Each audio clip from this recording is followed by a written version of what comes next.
Hello and welcome to Olive Juice. This week for Furlong, I was able to get quite a bit done. There's a few notable things to go over, starting with the shop. I was able to get a basic buy function in, and so now you can add pets to your inventory.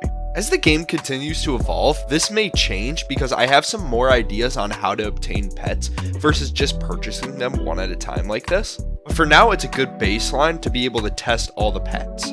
Next, after coding the buy function, which added pets to the inventory, I needed a way to place the pets into the tiles on the board.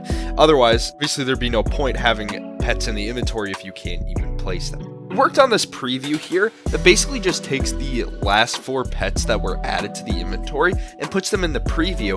Then this arrow, once I code it further, open a larger inventory that will be better for management, and it will also allow the player to rearrange the ones that are found in the quick access hotbar.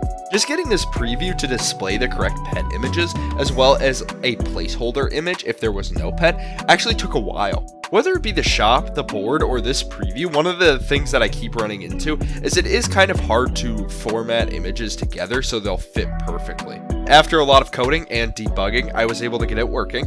And now it does display correctly if there's a pet in your inventory. I have yet to test this with extra pets though, so there could be possibly some unforeseen circumstances that I'm not positive about. The next thing, of course, was to add some functions to the preview, so I had to find a way to make it so that I could place the pets inside of the tiles. I started by adding a basic function to the preview just to print so I knew that it was detecting my clicks. After more debugging, I was finally able to get that working, and the preview was detecting my clicks perfectly. And I needed a way of getting the pet data from the inventory into the tile. I made some changes. Originally, the pet data was set within the shop script, but I realized that I didn't really like this system. Instead, I added a separate script that had all the pet data in it, so it could be accessed by multiple scripts. Now the pet data can be accessed at the same time by the shop, the inventory system, and by the board. Included within the pet data in this script was the sprite data. Because every tile had its own table already, it made it relatively simple to add a draw function that could draw if a sprite was added to that table. Foreseeing this in the future, I had already added a variable that could be toggled to disable further clicks onto the tile. Later on, this variable will be checked, and then if there's a pet in there, there'll be a separate functionality, but at this point, we didn't want the preview of the inventory to activate once a pet was in the tile. With this variable, I was able to toggle it, so now you could not try to place over the pet.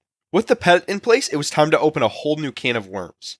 I need to be able to tie the pet's stats and functions into the economy script so money can be made. It's easier said than done because I'm still working on how the economy is going to work and how the pets are going to function in the economy.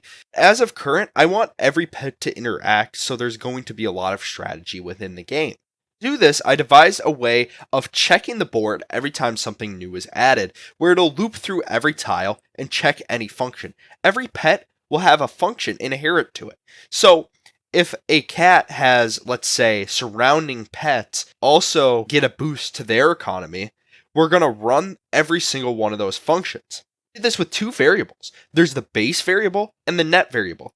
The base is what it should start at, so we want to reset that every time we update the board. Then there's going to be the net, which is the value after it's affected by all the other functions of the pet. Programming this made logical sense to me, but of course for code, you can never expect it to work on the first try. Ladies and gentlemen, for the first time ever, after it was added, I don't think I had any bugs.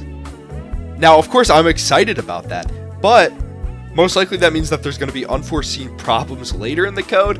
You can just never be so sure. Well, for a quick recap, I worked on the shop, and I worked on the inventory, I worked on the placement, and I worked on a basic economy script, which is basically all the goals that I want to get done for last week. But upon further examination, I thought that I would still be working on these things a couple weeks into the future. So we're actually ahead of where I thought I would be. In fact, with the time that I've had this week and the time that I've put in, I'm actually very proud of what I've done. At this point, I think I'm looking at possibly reworking the game design document. I know that we just completed that last week, but I'm already looking at redoing it because the idea of what I want the game to be has changed so much in such a short amount of time. It's working with the code and working with the ideas of the game has given me a lot better understanding of what I want and what will make the game a good game and a fun game to play. I possibly might rework that. I also am likely going to be working on a little bit more boring things. Look at it like this. If you eat all the marshmallows out of the Lucky Charms, then all you've got is sweet milk with like some bran in it. And I want to leave some marshmallows in there, so I probably will be working on more boring things this week. Well, that's what I've done and what I'll do, so I hope that you guys have a good day. Thanks for tuning in to Olive Juice.